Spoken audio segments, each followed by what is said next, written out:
Himalaya Quista Pro has superior protein whey. The healthy way to fitness. Kejriwal ने दिया बयान और उस पर उत्तर प्रदेश में हो रही राजनीति। हम आपको बताएंगे कि कौन बता रहा है और कौन मांग कर रहा है देश में अल्पसंख्यक पीएम की। वो भी मांग उठी है उत्तर प्रदेश से और क्या कह रहे हैं सपा के सांसद। और साथ ही साथ हम आपको बताएंगे उस नेता का नाम जिसने, माफ कीजिए मंत्री का नाम बताएंगे हम आपको, जिन्होंने पीएम मोदी को बताया है भगवान का अवतार। नमस्कार, मैं हूं रजत सिंह और आप देख रहे हैं आज का यूपी। पहली खबर की बात करेंगे नोटों पर चल रही राजनीति की। दरअसल दिल्ली के सीएम और आम आदमी पार्टी के संयोजक केजरीवाल ने एक बयान दिया। उनके बयान के मुताबिक कि अब नोटों पर गणेश और लक्ष्मी की फोटो होनी चाहिए और इसके बाद से ही राजनीति गर्म हो गई है। और जब देश की राजनीति हो और यूपी में बात ना हो तो ऐसा हो नहीं सकता। उत्तर प्रदेश में भी जिसकी चर्चा शुरू हो गई और इस चर्चा को छेड़ने का जो काम किया है वो किया है बसपा के नेता ने। बसपा के महासचिव और मायावती के भतीजे आकाश आनंद ने ट्वीट किया और उन्होंने एक नई मांग रखी। उन्होंने ये कहा कि भैया जब आरबीआई का जो है निर्माण और उसकी संविधान के निर्माण में बाबा साहब अम्बेडकर ने भूमिका निभाई है तो तस्वीर भी नोटों पर उनकी होनी चाहिए।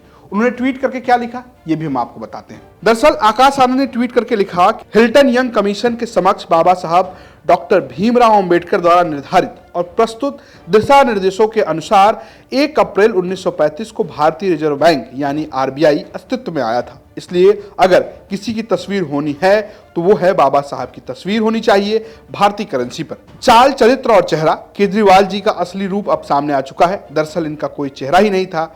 जब जहां जैसी जरूरत होती है वैसे ही बन जाते हैं। पंजाब चुनाव में किसानों के हितैषी थे, अब गुजरात चुनाव आते ही इनके अंदर का हिंदुत्व जाग उठा है। क्या रंग बदलू पार्टी से हैं ये। एक तरफ तो बाबा साहब की तस्वीर लगाकर बहुजन हितैषी होने का ढोंग करते हैं और दूसरी तरफ वोट लेने के लिए नोट बदलने की बात करते हैं। केजरीवाल साहब, अच्छा होता अगर आप नोटों पर बाबा साहेब की तस्वीर की बात करते जिन्होंने सामाजिक न्याय की सबसे बड़ी लड़ाई लड़ी है। दरअसल आजकल आकाश आनंद ट्विटर पर खूब सक्रिय हैं और वहीं से वो राजनीति कर रहे हैं। जब बसपा राजनीति करती है तो सपा कैसे पीछे रह सकती है।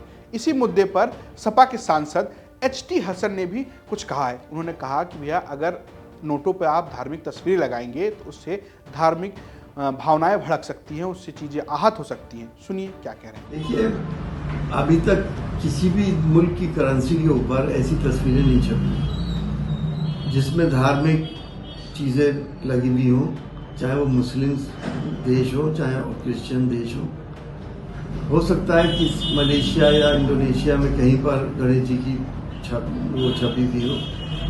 हम इससे एग्री नहीं करते। हम ये समझते हैं कि इससे इन धार्मिक चीज़ों की बेअदबी होने के चांसेस बहुत ज़्यादा हैं। और उसके साथ साथ हमारे मुल्क, हिंदुस्तान जैसे मुल्क के अंदर ये एक और मीडियम बन जाएगा अनरेस्ट पैदा करने का। कोई उसकी आकृति बिगाड़ के नोट पे भेज देगा, कोई कुछ कर देगा, कोई कुछ और करेगा, तो उससे एक अननेसेसरी एक नई और प्रॉब्लम खड़ी हो जाएगी। तो कुल मिलाकर केजरीवाल जो राजनीति की बात कर रहे थे, अब वो राजनीति उत्तर प्रदेश में तेजी से चल रही है। देखने वाली बात है कि राजनीति कहां तक जाती है। अब हम आपको बताते हैं आज की दूसरी खबर। दूसरी खबर है ब्रिटेन से शुरू होती है। दरअसल ब्रिटेन के नए पीएम ऋषि सुनक के पीएम बनने के बाद से लगातार राजनीति गर्म है। पी चिदम्बरम जो पूर्व गृह मंत्री थे, उनको एक ट्वीट के बाद ये चर्चा हो गई कि क्या भारत में अल्पसंख्यकों को राष्ट्रपति बनाना चाहिए। और यूपी के भी 2 सांसद जो समाजवादी पार्टी के ही सांसद है, उनका अपना अपना बयान है। दरअसल असदुद्दीन ओवैसी जो AMIM की चीफ है, उन्होंने कहा कि किसी हिजाब वाली महिला को पीएम बनना चाहिए। इस पर भी HT हसन का जवाब है कि भैया अगर उनका ये बयान है तो इंशाअल्लाह ऐसा होना चाहिए। सुनिए इस अल्पसंख्यक वाले मामले पर उनका क्या कहना है।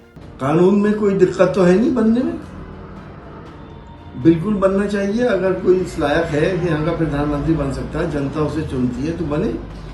लेकिन लोग ये भूल गए कि मनमोहन सिंह अल्पसंख्यक से ही आते थे।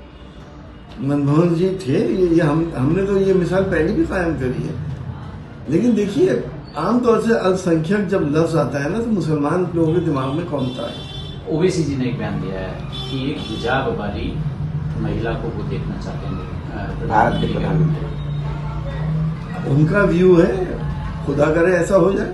न सिर्फ HT हसन, इससे पहले शफीकुर रहमान बर्क जो चर्चित नेता हैं सपा के, उन्होंने भी इस तरीके के बयान पर अपनी सहमति जताई हुई है। मतलब क्या आप चाहते हैं कि अल्पसंख्यक भी पीएम बने यहाँ का? बिल्कुल, हमारी तो बहरहाल ख्वाहिश है कि हिंदुस्तान के अंदर भी, चूँकि वो फार्मूला जो ब्रिटानिया ने इस्तेमाल किया है, जिस बुनियाद पर भी किया है, तो बहरहाल अगर उसी तरीके से हिंदुस्तान के अंदर भी कोई माइनॉरिटी का आदमी, काबिल तरीन आदमी है, पढ़ा लिखा है, और वो हिंदुस्तान के अंदर मुल्क को चला सकता है, तो उसमें पाबंदी क्यों है?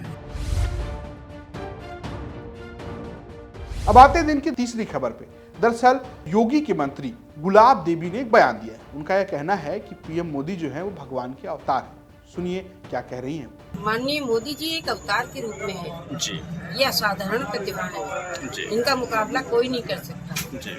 अगर वो चाहें तो जब तक उनका जीवन है तब तक वो प्रधानमंत्री रहेंगे। ये अटकलबाजियों से वो प्रधानमंत्री पद से हटने वाले नहीं है, और ना कोई दूसरे व्यक्ति आने वाले। अटकलबाजियों से थोड़ी कुछ होता है जी। वो ऐसे असाधारण व्यक्तित्व हैं। मैं तो कहती हूँ वो अवतार हैं। भगवान ने अपने प्रतिनिधि के रूप में उनको यहाँ भेजा है। कैसे उत्तर प्रदेश की राजनीति में नोट से लेकर पीएम से लेकर भगवान तक की बातचीत हो रही है, ये सब हमने आपको दिखाया आज की यूपी में। आज के लिए दीजिए इजाजत, कल फिर मुलाकात होगी। नमस्कार।